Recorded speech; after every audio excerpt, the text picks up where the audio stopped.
오늘 1편은 바로 이제 중소형 드라마 제작사들한테 지금 엄청나게 투자 기회가 생기는 부분을 분석을 했고요. 그래서 지금 OTT나 이런 부분 시장을 차근차근 산업을 분석하면서 그 안에서 어떤 종목들이 지금 상방으로 조금 더 열려 있는지, 지금 이 종목들이 되게 많이 올랐거든요. 근데 그 안에서도 어떤 종목들을 봐야 되고 어느 정도 밸류에이션을 주는 게 적정한지 그런 부분 좀 종합적으로 살펴보도록 하겠습니다. 자, 기사를 한번 보겠습니다. 여기 보면 티빙 오리지널 20편 그리고 KT가 드라마 100편, 그래서 한투가 중소형 제작사한테 투자 기회라는 메인 헤드라인 기사입니다. KT가 2023년도까지 4천억 원 이상을 투자해 100편 이상의 드라마를 제작한다는 소식에 국내 중소형 드라마 제작사들의 주가가 활짝 웃었다. 그러니까 이런 거죠. 그러니까 통신사 이제 KT가 갖고 있는 OTT 프로그램을 통해서 드라마를 제작하니까 KT는 드라마를 제작할 역량이 없잖아요. 그러니까 외주를 맡긴다는 개념인 거예요. 그러니까 얘네가 결국 4천억 이상을 투자한다는 건 뭐냐면 중소형 드라마 제작사한테 돈을 주고 드라마를 제작해달라. 이러니까 지금 드라마 제작사의 주가가 올랐다는 겁니다. 그래서 관련 종목들을 조금 살펴보면 펜엔터, 스튜디오 산타클로스, 뉴, 에이스토리, 제이콘텐트리, 키스트, 하마네터 등 이런 관련된 중소형 드라마 제작사들의 주가가 일제히 급등했습니다. 사실 이 이슈는, 이 관련된 레포트는 한 2달 전에도 나왔고요. 그럼에도 불구하고 우리가 충분히 검토할 가치가 있는 종목들이 있는지는 우리가 한번 살펴보는 게 맞겠죠. 그래서 오늘 한번 이 중소형 드라마 제작주들에 관해서 어떠한 투자 기회가 있는지 살펴보도록 하겠습니다. 자, 여러분들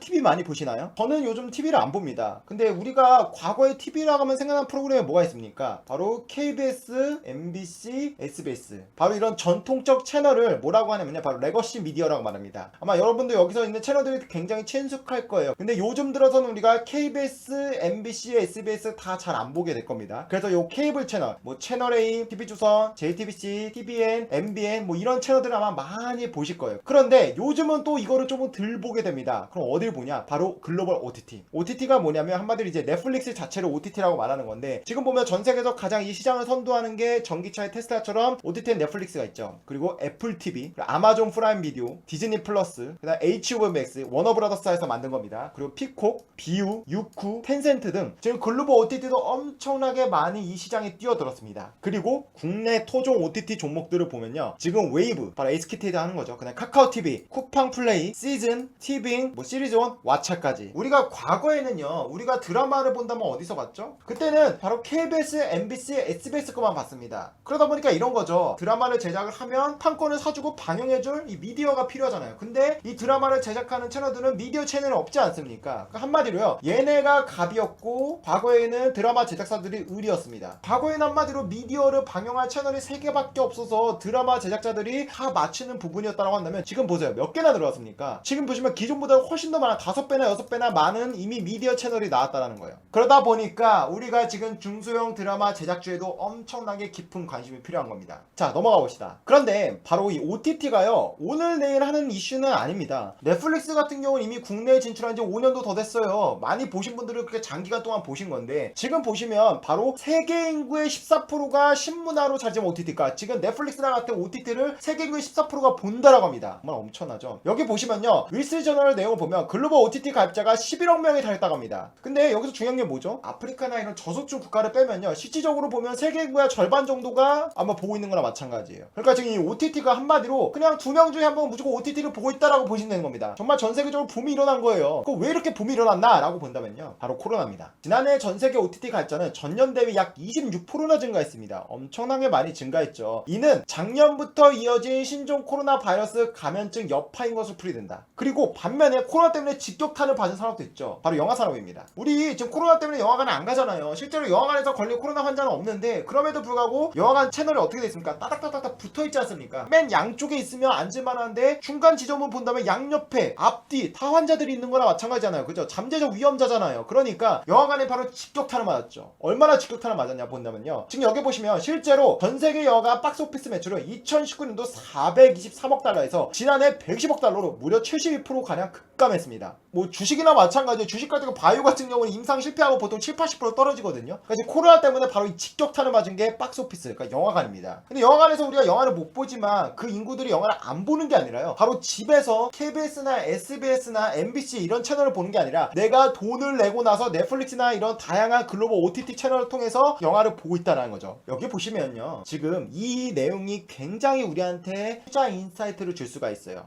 여기 보시면 이미 지금 영화관은 거의 거의 망해가고 있죠. 극장을 삼켰고 그 인구가 없어진 게 아니라 상당 부분이 OTT로 이동을 한 겁니다. 여기 보시면 30대 직장인 변지현 씨, 그러니까 30대 직장인 저 같은 사람들인 겁니다. 스마트폰에는 온라인 동영상 서비스 OTT 애플리케이션만 4개가 깔려있다. 평소 영화, 드라마 시청을 즐기는 변 씨는 현재 넷플릭스, 웨이브, 왓챠, 티빙 등 4개 OTT를 동시에 구독 중이다. 애플리케이션이 4개가 깔려있다라고 했죠. 이게 왜 그러냐면 이런 겁니다. 넷플릭스나 이런 OTT 보면요, 웨이브나 보면 뭐라고 말하냐면요, 오리지널, 단독 개봉, 단독 상영작 이런 것들이 나와요. 이게 뭐냐면 넷플릭스에서만 볼 수 있는 거예요. 그리고 웨이브에서만 볼 수 있고, 그러다 보니까 일반 저 같은 고객들이 이 넷플릭스만 봤는데 다른 데서 내가 예를 들어 내가 좋아하는 배우거나 아니면 막 봤는데 재밌을 것 같아요. 그러면 다른 OTT도 깔고 회원가입을 해서 내가 동시에 여러 개를 구독한다라는 거죠. 그러니까 지금 절대 이 판이 넷플릭스가 시장을 독점하는 판이 아니라 넷플릭스가 커지면서 나머지 2, 3등, 4등 업체도 커질 수 있는 판이 만들어진 겁니다. 지금 여기 보시면요, 넷플릭스의 월 사용자가 이미 1000만 명을 돌파했습니다. 지금 넷플릭스가 1000만 명이 넘었고요. 웨이브는 395만, 티빙은 265만, 213만, 168만, 139만. 이게 보면요, 지금 유령 회원이 아니에요. 회원 가입이 1000만이 아니라요, 실제적으로 월 사용자 수 현황입니다. 그러니까 지금 여기 보시면 이것을 다 더해서 뭐 1400, 뭐 1600, 1800 이렇게 하면 대충 2000만이 나오거든요. 그럼 5천만 명 중에 2000만 명이 이용하고 있거나, 이게 아니라 지금 넷플릭스를 이용하는 누군가도 웨이브를 보는 거고, 또 웨이브를 보는 누군가도 티빙을 보는 거고, 이게 지금 겹쳐 있다라는 거예요. 그 말은 뭡니까? 아직도 성장할 수 있는 판이 훨씬 많다. 그러니까 지금 여러분들 이 판이 엄청나게 커지고 있기 때문에 우리 주식 투자를 하는 사람들이라면 이 안에서 분명한 투자 기회를 잡을 줄 알아야 된다.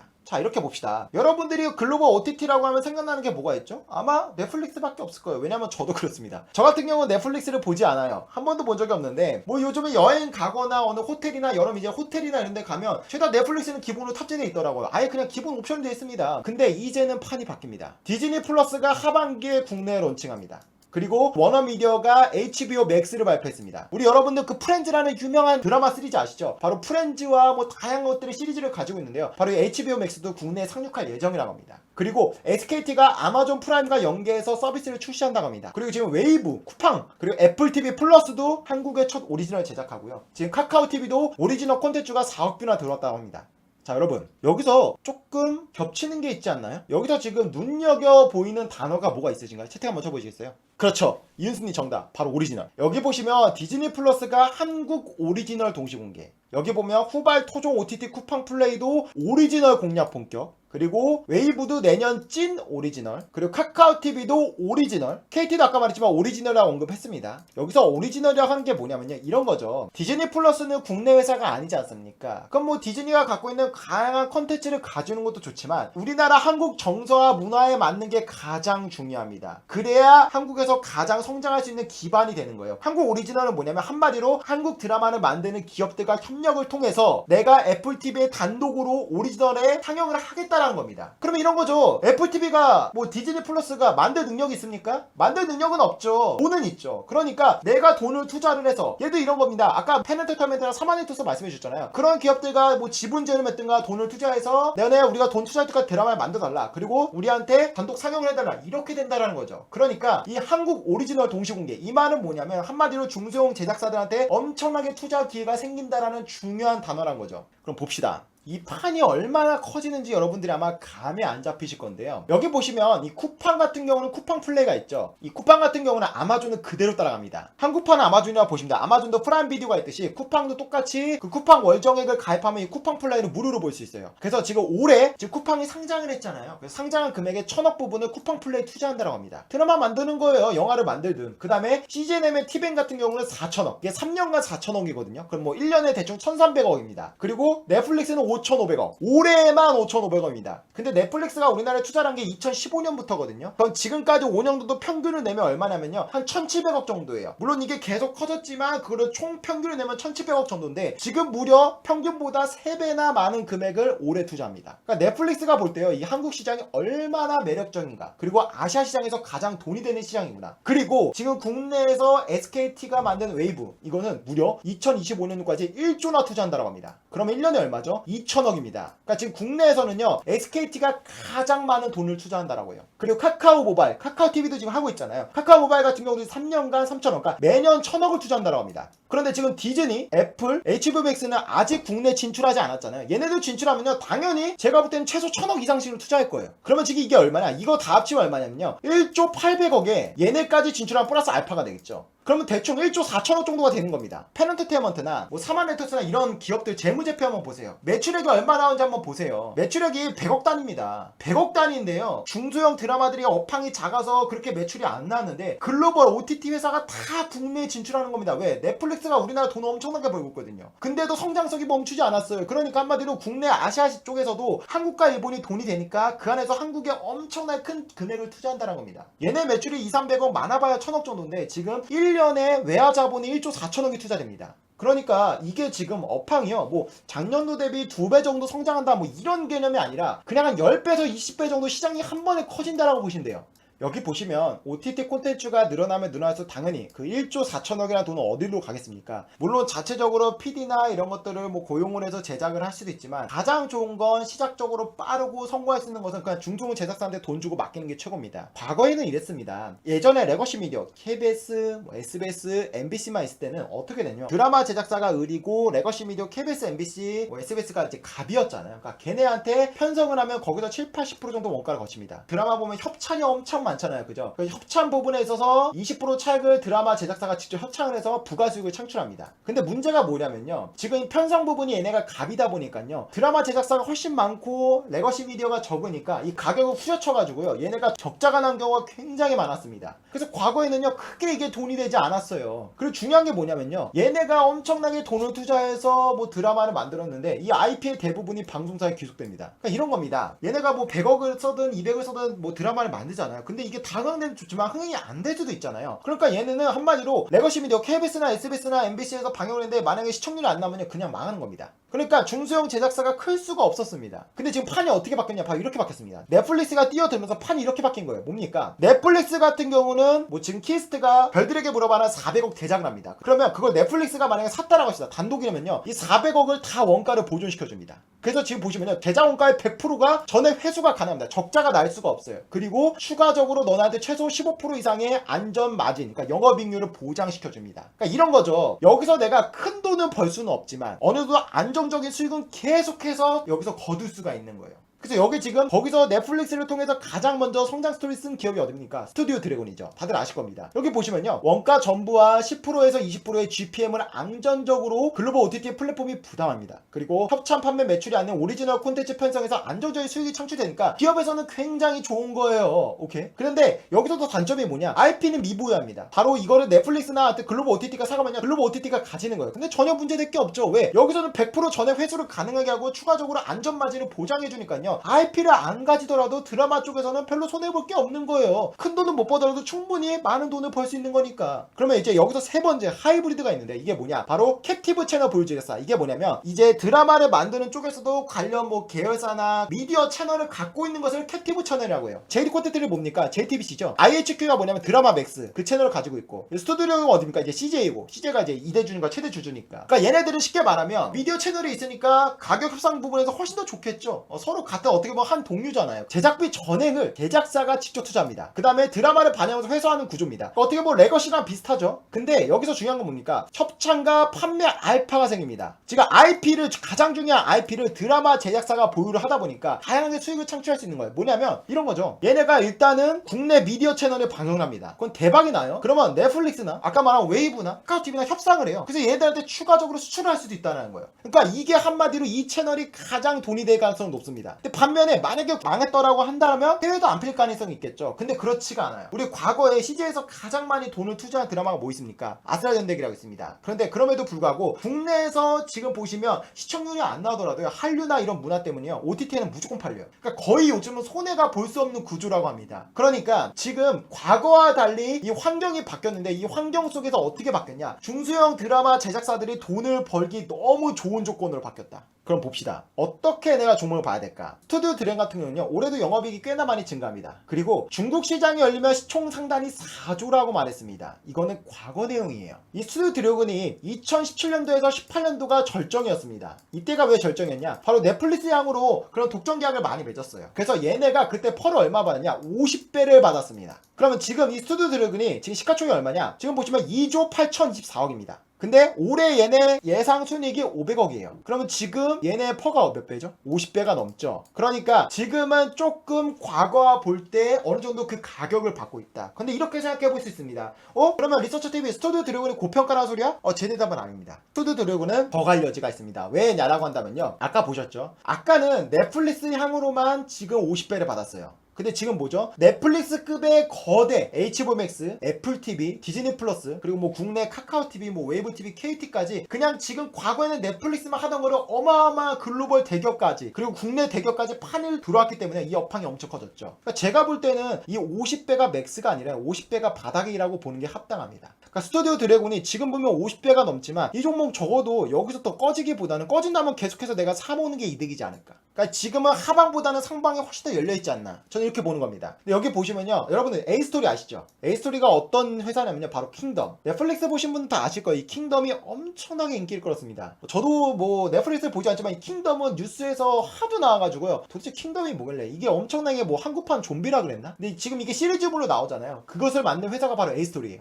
근데 지금 이 웨이브, 아까 SKT가 2025년까지 1조를 투자한다고 했잖아. 그럼 매년마다 2천억을 투자하는 건데, 바로 이 A스토리와 MOU를 체결했습니다. A스토리가 이 하반기에 가장 큰 대작이 어디냐? 바로 지리산입니다. 여러분 지리산 들어보셨어요? 그래서 이 지리산이 이 하반기에 지금 전체 미디어 중에 가장 기대작이라고 꼽는다면 바로 지리산이에요. 근데 바로 이 지리산을 A스토리가 하고 있는데, 이 A스토리 주가가 얼마냐? 지금 시가총액이 4,607억입니다. 얘네 올해 순이익 예상치가 120억입니다. 그럼 이거 몇 배죠? 40배가 조금 안 되는 숫자죠. 그러면 하반기에 대작도 있고, 과거에 킹덤도 대박 쳤고, 하반기에 가장 큰 기대감이 지리산이라고 한다면 아직 10배 정도 더 오를 수가 있네요. 그러니까 이 지금 종목은 연고점을 당연히 뚫고 더 갈 여지가 충분히 있구나. 최소한 10% 이상은 먹을 여지가 있네 라고 우리가 합당하게 생각해 볼 수 있습니다. 주식은 이렇게 보는 거예요. 어떤 특정 산업은 고퍼 산업이 있죠. 그러니까 절대적인 숫자만 보고 50배면 비싸다 이렇게 보시면 안 돼요. 그러니까 어떤 미디어나 예를 들어 바이오 섹터 같은 경우는 뭐 원래 고퍼 산업이잖아요. 그러니까 그 산업 자체가 고퍼라면요, 그 고퍼를 어느 정도 기준이라고 삼을 줄도 알아야 됩니다. 자, 넘겨보면요, 바로 키스트 같은 경우도 지금 하반기에 가장 기대작 중 하나인데요, 지금 이번에 제작이 들어갔습니다. 400억 원이나 들여서 드라마 별들에게를 물어봅니다. 여러분들 텐트폴이라는 단어 들어보셨나요? 텐트폴이 뭐냐면 이런 거죠. 그러니까 우리 텐트를 치잖아요. 그럼 텐트에 있는 그 막대기를 텐트폴이라고 하는 거예요. 그럼 이거를 크게 의미가 두 가지가 있는데 뭐냐면, 드라마에서는요, 한마디로 돈이 많이 들어간 대작을 텐트폴이라고 합니다. 텐트 한마디로 잣대, 기준이 되는 거죠. 뼈대가 되는 거잖아요. 그래서 보통 드라마를 기준으로 하면 100억 이상이 돈이 들어가면 텐트폴이라고 말합니다. 그리고 또 이런 거죠. 그러니까 미스터 트롯이 성공을 했죠. 그러니까 미스터 트롯이 성공하니까 그와 관련된 부가적인 예능들이 많이 나왔어요. 뭐 뽕 따라가세, 뭐 송강이 나온 거, 그런 것들. 그리고 대표적으로 나영석 PD의 삼시세끼 나왔죠. 삼시세끼가 대박친 게 뭐 나왔죠? 잭스키스가 나온 삼시 네새끼. 그리고 윤여정이 나오는 뭐 윤여정의 그 식당 있죠, 윤스테이. 그것도 또 윤스테이가 성공하니까 또 부가적으로 나오고. 그러니까 한 가지가 성장하면 그것과 비슷한 컨셉으로, 한마디로 시즌제나 비슷한 컨셉으로 계속 만드는 것들을 텐트폴이라고 해요. 그러니까 두 가지 뜻이 있다라는 거예요. 그러니까 텐트폴이 나오면 한마디로 삼시세끼가 재밌으면 삼시네새끼도 기대를 하겠죠. 삼시세끼 재밌게 본 사람들 삼시네새끼를 볼 거 아닙니까? 그러니까 지금 이 국내에서 트렌드는 텐트폴인데, 드라마 쪽에서는 돈을 많이 때려박으면 됩니다. 근데 이런 거죠. 아까 뭐였죠? 과거에는 레거시 미디어 KBS, SBS, MBC밖에 없다 보니까 내가 적자날 수가 있었는데, 지금은 글로벌 OTT가 제작원가를 100% 보존해주잖아요. 그리고 아까 보셨겠지만 영업이익률 15%까지 최소 마진율까지도 보장해줍니다. 그러니까 이런 거죠. 당연히 그러면 중소형 제작소 입장에서는 돈을 많이 들인 게 이득이겠죠. 왜? 400억을 들이도 500억을 들이도 어쨌든 팔리기만 하면 본전은 무조건 뽑잖아요. 손해날 이유가 없잖아요. 그러니까 지금 이 드라마의 트렌드가 뭐냐? 텐트포 관련 이 드라마들이 나오는 게 지금 트렌드입니다. 그러니까 한마디로 지금요, 규모의 경제가 엄청 실현되는 거예요. 그럼 우리는 투자자 입장에서는 이건 뭐죠? 매출액이 엄청 올라가겠구나. 400억짜리 드라마가 있습니다. 100억짜리 드라마가 있어요. 그럼 어떤 게 더 비싸게 팔리겠습니까? 당연히 시장이 놀리면 400억짜리가 많이 팔리겠죠. 400억짜리 배우의 질도 다를 것이고, 400억짜리 CG나 이런 기술도 당연히 급이 다를 거 아닙니까? 그러니까 지금 이 중소형 관련 드라마 제작주들의 매출액이요, 엄청나게 성장할 수 있는 판이 깔리고 있다는 걸 여러분들 꼭 인지하셔야 돼요. 그럼 이제 키스트는 가장 기대작인 400억을 들인 별들에게 물어봤는데, 올해 수익이 120억입니다. 근데 시가총액이 얼마냐? 3,077억이에요. 그럼 여러분 이거 지금 30배도 안 됩니다. 그러면 이거 너무 끌리지 않나요? 지금 워낙 많은 OTT 업체들이 국내에 진출하다 보니까요. 지금 국내에서 드라마를 제작할 수 있는 역량이 있는 회사들은요. 그냥 무차별적으로 수혜가 나올 겁니다. 그러니까 종목을 가릴 필요가 없어요. 그러니까 스튜디오가 50배니까 뭐 나머지는 2, 3등이니까 30배, 40배 줘야겠네. 이렇게 생각하는 게 아니라 스튜디오가 동등하게 50배를 받을 수 있을 만큼 판이 너무 커져버렸다는 거죠. 그럼 이렇게 봅시다. 키스트 지금 30배도 되지 않아요. 여러분 땡기지 않나요? 키스트도 여러분들이 지금 당장 관심 종목에 추가하셔서 분석할 가치가 있는 종목인 겁니다. 오케이, 넘어가 보시면 사마네터스 이 종목이요, 올해와 내년 이미 최대 영업이익이 전망된다라고 예측치가 나왔어요. 그리고 이미 미드의 멘탈리스트 리메이크한 드라마도 나오고요, 2021년도 신규 드라마 라인업을 공개했죠. 사마네터스 같은 경우는 120억이라고 합니다. 그럼 지금 얘네 이 종목은 지금 20배가 안 돼요. 사마네터스도 엄청나게 우리가 밸류에이션적으로 매력이 있는 겁니다. 넘어가 봅시다. 유 같은 경우는 지금 보시면요, 디즈니 플러스와 이미 합작 드라마를 지금 판에 깔고 있다라고요. 유 같은 경우는 2021년도 2분기에 드라마 멸망, 악마 판사 등을 종편 채널에서 선보입니다. 여기 보시면요, 하반기에는요, 얘네가 가장 기대하는 게 뭐냐면 조인성, 한효주, 차태현이 주연으로 나오는 무빙이라는 건데요. 이게 지금 500억짜리예요. 돈이 엄청납니다. 근데 아까 제가 말씀드린 게 뭐죠? 500억도 괜찮아요. 왜? OTT에서 충분히 팔릴 거라 그냥 보고 있는 거예요. 적자는 안 나겠죠 생각하니까 돈을 막 때려 붓는 겁니다. 근데 지금 보시면요, 유가 올해 뭐 실적이 80억 정도입니다. 근데 지금 시가총액 3,780억이거든요. 그럼 지금 얘네도 50배가 최대지 않아요. 그 말은 뭡니까? 더 오를 여지가 있겠구나. 그리고 여러분들 겨울연가 기억나시죠? 겨울연가 다들 기억나실 겁니다. 배용준을 한류 톱스타로 만든 그 드라마, 바로 그걸 누가 만들었냐? 바로 이 펜엔터테인먼트가 만들었습니다. 근데 바로 이 겨울연가를 만든 펜엔터테인먼트가요, 지금 겨울연가 2도 제작을 준비하고 있다라고요. 근데 이 지금 얘네가 겨울연가만 만든 게 아니고요, 여기 보시면요, 헤르프 문단, 필미일미, 시카고 타자, 여러분들 아시는 거 있을지 모르겠습니다. 상류사회, 닥터스, 사랑의 온도, 태왕사신기 저 이거 압니다. 펀치, 귓속말, 최고의 연인, 분홍 리스트의 빛나는 로맨스, 그리고 캐리어를 끊는 여자, 갑동이, 로열 패밀리, 그리고 가장 최근에 인기를 끌었던 게 뭐죠? 바로 공백 꽃필 무렵이죠. 썸마이. 얘네 올해 실적이 얼마냐면요, 88억입니다. 근데 지금 시가총액이 얼마입니까? 2368억이에요. 그럼 퍼로 치면 얼마입니까? 지금 30배도 되지가 않습니다. 이 페넌테드마트 같은 종목들이 우리가 얼마나 밸류에이션적으로 매력을 느껴야 되는지 여러분들이 알 수가 있는 거예요. 그리고 지금 보시면 여러분들 승리호라는 거 기억나세요? 승리호 보신 분들 많죠? 이게 되게 인기를 끌었다라고 해요. 그래서 지금 위지워크 스튜디오 같은 경우도 올해 매출이 1,500억이 나올 거라 보고 있습니다. 지금 시가총액이 얼마냐? 3,568억입니다. 근데 지금 올해 정도 순이익이 130억 정도라 보고 있어요. 얘도 이제 30배가 안 됩니다. 그러니까 지금 차트만 보면 되게 겁나실 겁니다. 그죠? 차트만 보면 겁날 건데요, 전혀 지금 겁먹을 종목들이 아니에요. 그러니까 오늘 제가 종목들을 많이 소개해드렸죠. 스튜디오 드래곤이 잣대입니다. 2017년도 2018년도 넷플릭스 향의 매출이 나왔을 때 그 스튜디오 드래곤이 퍼를 50배를 받았죠. 근데 스튜디오 드래곤은 한마디로 이 드라마 제작 관련해서 1등 선두 종목이라고 보시면 돼요. 그런데 보통 선두 종목이 가장 높은 밸류에이션을 받고 2등 3등은 어느 정도 디스카운트를 받는 게 정설입니다. 넷플릭스만 있던 판이 아니라 이미 넷플릭스급의 디즈니, 뭐 애플, 뭐 우리나라에 지금 1조 4천억이 매년마다 투자가 될 겁니다. 최소한. 그러니까 지금 그냥 무차별적으로 드라마를 제작할 수 있는 역량 있는 기업들은 수혜가 나온다. 그러니까 지금 OTT 같은 경우는 빠르게 가입자를 늘리려면 일단은 드라마가 많아야 돼요. 드라마가 있어야 일단은 얘네가 볼 거 아닙니까? 드라마가 없이 이걸 왜 보고 있어요? 유튜브도 똑같죠. 콘텐츠를 일단 재밌는 게 있어 사람들이 계속 보는 거잖아요. 그러니까 드라마를 제작할 능력만, 아니면 영화를 제작할 능력만 있으면요, 그러니까 무차별적으로 수혜가 나올 수밖에 없는 상황이 벌어졌습니다. 그러니까 지금 여러분들이 이런 다양한, 제가 오늘 소개해드린 종목도 많죠. 키스트, 뭐 뉴, 위즈 스튜디오, 뭐 사마네터스, 많은 종목들 소개해드렸는데요, 여러분들이 이 안에서 각자 개별적으로 어느 정도 내가 이 종목 중에 어느 종목이 가장 많이 상방이 열려있는지 분석을 통해서요, 지금 당장 매수 검토에 들어가셔라.